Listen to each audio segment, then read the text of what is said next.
We think we can do it all, don't we? Manage life ourselves, but you simply can't. You discover you can't make it on your own. Look, they were told by their closest companion that they should not need others to affirm them, that they should be able to do it themselves. They should be totally self-reliant, be completely devoid of anybody else giving them affirmations. That was poor theology, the way we talk about God.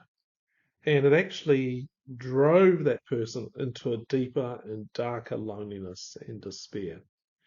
Look, there is a time and a place where all you truly want is to have the breath of an encouraging word flow over you and into you.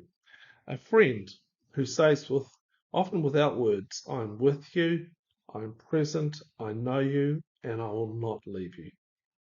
Hey, it's good to be with you again. It's Barry from Turning the Page, and this week's uh, post is about you can't make it on your own.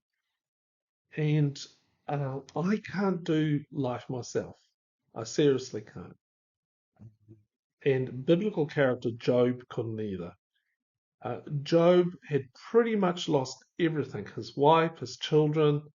If you're familiar with the story of Job, it's a hard story to read. But he pretty much lost everything: wife, children, wealth, health.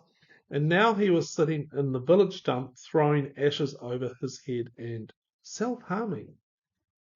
And there was a depth of a dark hole that only a few of us truly get to be in. And if you want to read more about the story of Job, you can come to this particular post.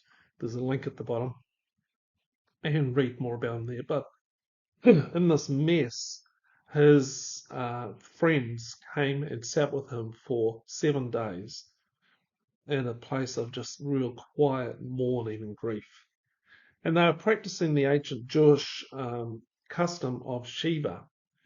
And they were following best practice, the rules. This is what you've got to do for someone who's been through this stuff. The 7 days are up, and now they leapt on him. And I use the word leapt because that is precisely what I think they did. 7 days of having everything being coiled up inside them like a spring, and with all their thoughts and feelings about Job, and something had to be expressed, something had to be said. And the first one to speak was Eliphaz, and this is what he said: Will you let me say a word? For who could keep from speaking out? In the past you have told many a troubled soul to trust in God and encourage those who are weak or failing or lie crushed upon the ground or are tempted to despair. But now when trouble strikes, you are faint and broken. At such a time as this, should not should not trust in God still be your confidence? Shouldn't you believe that God will care for those who are good? Now, this is my interpretation of what I hear Eliphaz saying to Job. Job, I've been listening to you. Now, would you let me say something? Are you open to hearing from me? I've been listening and I have something to say. I've known you for a long time. I've seen how you have helped many people in similar situations, how you have kept pointing them towards God, telling them to trust in God. But now that you're in a similar situation, you're not taking your own medicine. Come on, Job. Have more faith. Try harder. Pray harder. Trust God. You don't need anyone but God. You know what? I think Job felt more lonely and lost than ever. Good friends, aren't they? Look, in the darkest places, we certainly need God, but we also need a companion who will affirm us as loved, known, and held. You can't make it on your own. I can live in rugged independence.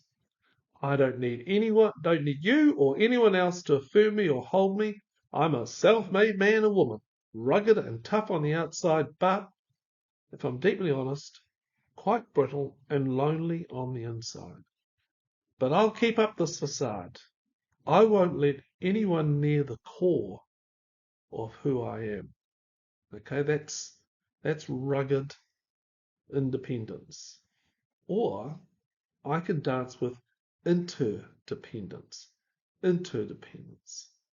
I can be open to a few special others to sit with me, safe others who won't tell me to try harder and be someone that I simply can't be at this moment.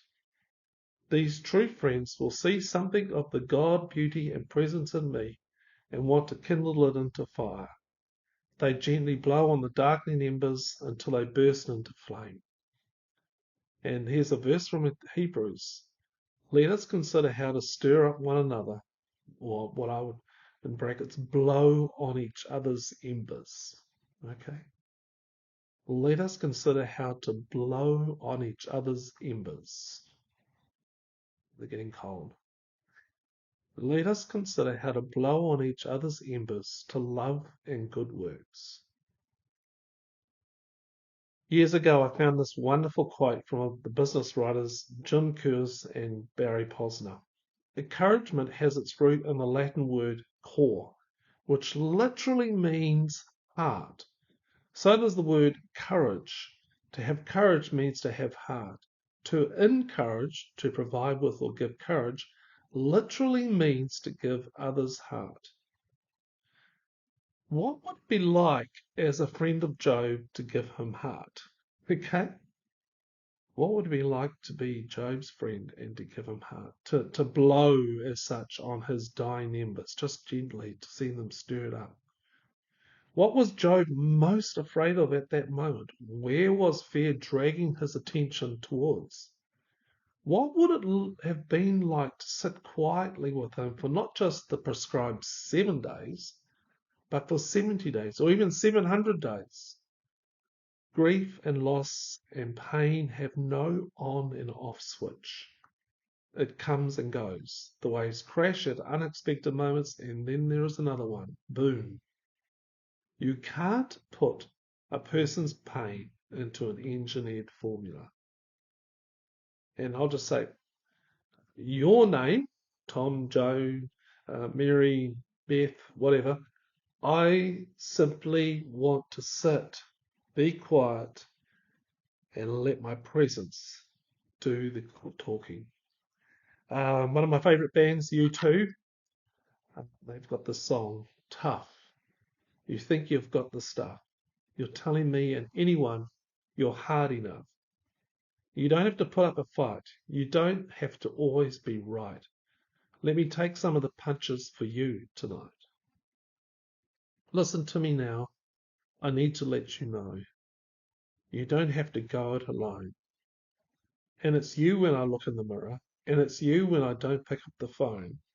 Sometimes you can't make it on your own. We fight all the time, you and I. That's all right. We're the same soul. I don't need to hear you say that if we weren't so alike, you'd like me a whole lot more. Listen to me now. I need to let you know. You don't have to go it alone. And it's you when I look in the mirror, and it's you when I don't pick up the phone. Sometimes you can't make it on your own. I know that we don't talk. I'm sick of it all. Can you hear me when I sing? You're the reason why I sing. You're the reason why the opera is in me. Hey now, still got to let you know. A house doesn't make a home. Don't leave me here alone. And it's you when I look in the mirror. And it's you that makes it hard to let go. Sometimes you can't make it on your own. Sometimes you can't make it. Best you can do is to fake it. Sometimes you can't make it on your own. Here's some quotes. Real encouragement occurs when words are spoken from a heart of love to another's recognized fear. Larry Crabb. People who are going to be most controlled by their fears are the ones who don't admit them and deal with them. Richard Rohr. Research tells us that the capacity to reach out to others for help in dealing with fear and pain is the best single remedy for emotional injury. Whether the person is struggling with the effects of combat, rape, or childhood injury, the best predictor of trauma resolution is good social support. There is a soul, that was by Terence Real. There is a soul yonder which is lonely, and he added, deep in his own mind, I owe him a visit. That was Victor Hugo. I think that's the priest, and Victor then Les Mis. And the final quote, loneliness isn't the physical absence of other people. It's the sense that you're not sharing anything that matters with anyone else. Johann Hari. Questions. Where do you naturally go to? Rugged independence? Dancing interdependence? 2. Why do you feel the need to say something, whereas beautiful silence and presence may say more? 3. What would it be like to have someone sit quietly with you? Good questions. Do you have someone that you sit quietly with? Does someone know you? Are you able to talk to someone and just have them listen? If you want me to listen to you, I'm happy to do that. Just send me an email. Send me an email about this post or something else. It's barry@turningthepage.co.nz. And thank you. Until next time. Bye.